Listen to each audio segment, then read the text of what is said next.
Budi, engkau hendak kemanakah Kulup? Wanita berusia 30 tahun yang cantik jelita itu bertanya dengan suara lembut. Anak berusia 10 tahun bernama Budi itu menahan langkahnya, lalu membalikkan tubuh memandang ibunya. Aku hendak memetik dawegan kelapa muda di tepi anak sungai itu, ibu, dan juga buah-buah sawo di dekat sawah itu. Sudah banyak yang tua dan masak. Kalau tidak diambil, tentu akan didahului kelelawar ibu. Nisa Witri, ibu muda yang cantik jelita itu, tersenyum dan memandang kepada putranya dengan sinar mata penuh kebanggaan dan kasih sayang. Putranya itu rajin sekali dan baru berusia 10 tahun. Tubuhnya sudah nampak berisi, jelas memperlihatkan hasil penggemblengan ayahnya dalam ilmu kanuragan. Kalau begitu, kau sekalian bantu ibumu, Budi. Di dusun Gedangan, di bawah itu terdapat beberapa orang anak yang sedang menderita penyakit murus. Aku harus mengobati mereka karena keadaan mereka gawat. Kau carikan pupus daun jambu, biji adas pulosari, kunyit, dan temulawak secukupnya. Budi membelekkan matanya yang bersinar tajam, lalu menggelengkan kepalanya dan tertawa. Ibu, aku khawatir tidak dapat mencarikan itu semua. Selain terlalu banyak dan aku lupa lagi namanya juga, aku tidak mengenal rempah-rempah itu. Sebaiknya ibu ikut agar dapat memilih sendiri di ladang yang ibu tanami penuh dengan rempah-rempah itu. Nisa Witri tertawa. Engkau ini membikin malu ibu saja.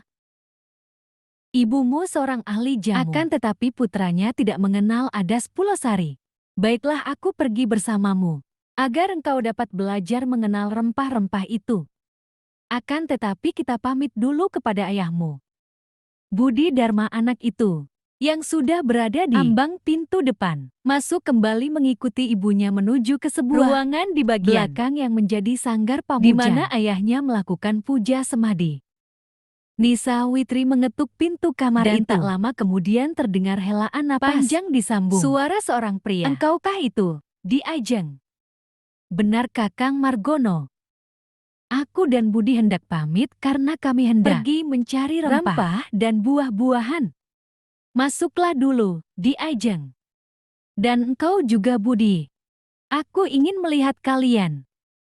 Sepasang alis Sawitri agak berkerut karena ia merasa heran sekali mendengar ucapan itu. Ia segera menggandeng tangan putranya dan didorongnya pintu kamar itu. Lalu keduanya masuk ke dalam. Mereka melihat Ki Margono sedang duduk bersila di atas tikar di lantai. Ada apakah, Kang Mas? Nisa Witri juga duduk bersimpuh di depan suaminya. Dan Budi Dharma juga duduk bersila di samping ibunya dan memandang kepada ayahnya.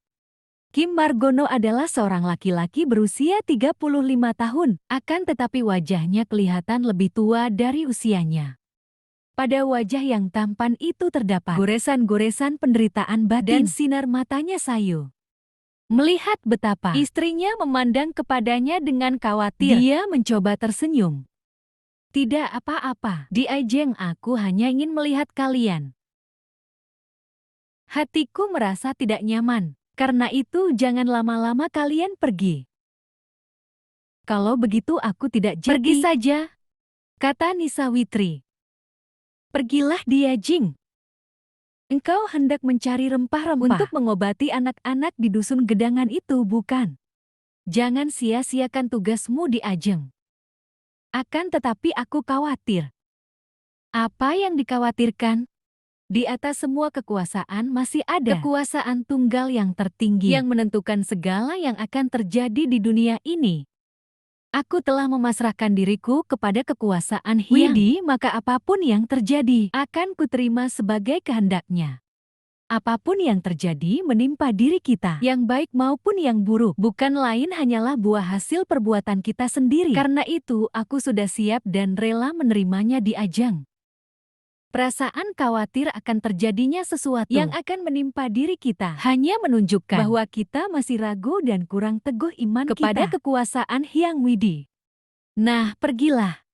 Di Ajeng, pergilah melaksanakan tugas suci itu.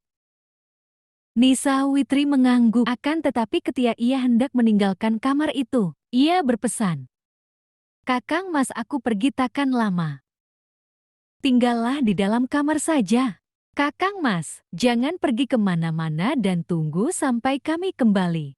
Ki Margono tersenyum dan mengangguk. Tentu aku takkan pergi kemanapun.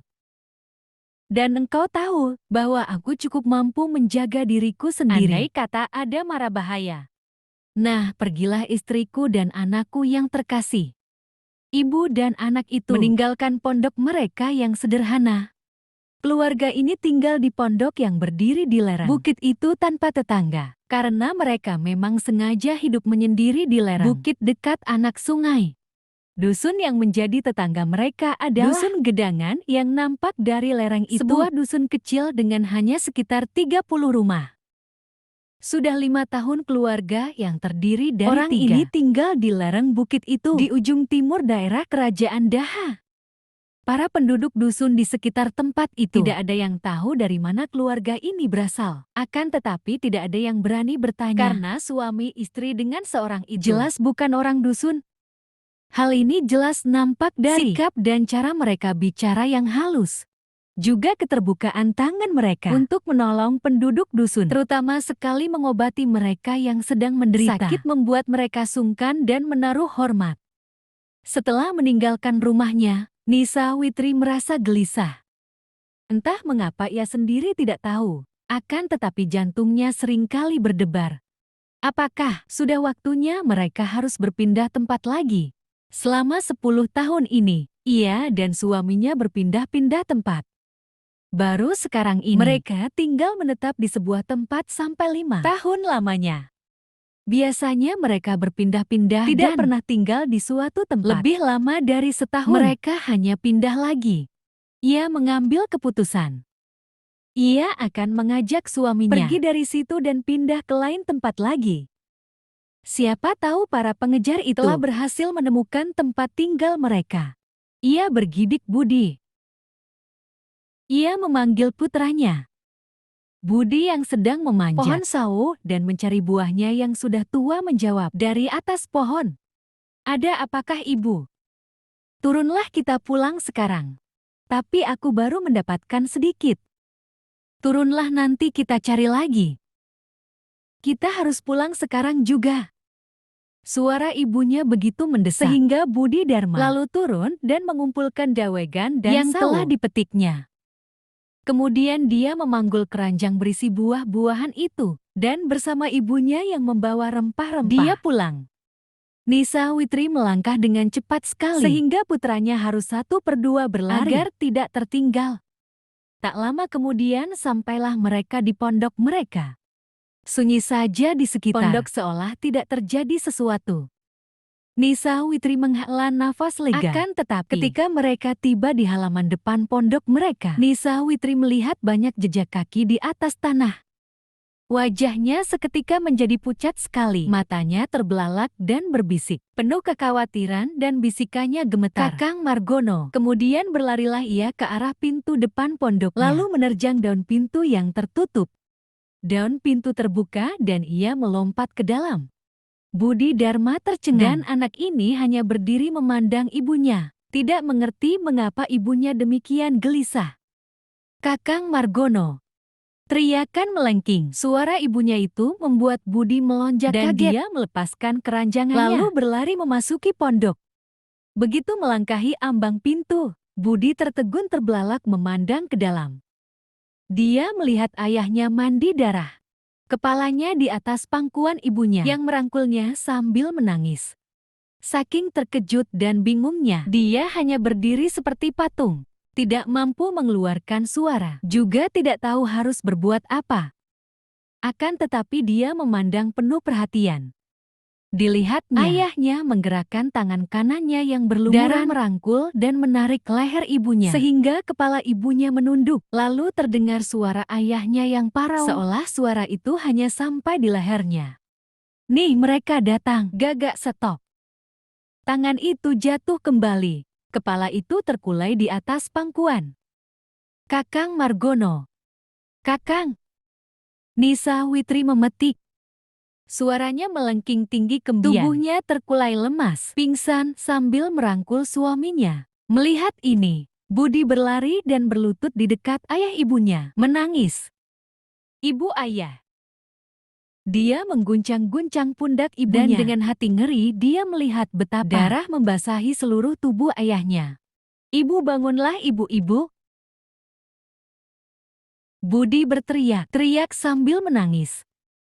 Nisa Witri bergerak, membuka mata dan terbelalak memandang suaminya. Akan tetapi ketika ia melihat putranya, ia kelihatan ketakutan, memandang liar ke kanan kiri. Kemudian ia memegang kedua pundak Budi, sehingga pundak yang tak berbaju itu belepotan darah pula. Cepat, engkau harus cepat pergi dari sini Budi. Engkau larilah, tinggalkan tempat ini, katanya dengan suara gemetar. Akan tetapi, kenapa ibu? Budi memandang bingung.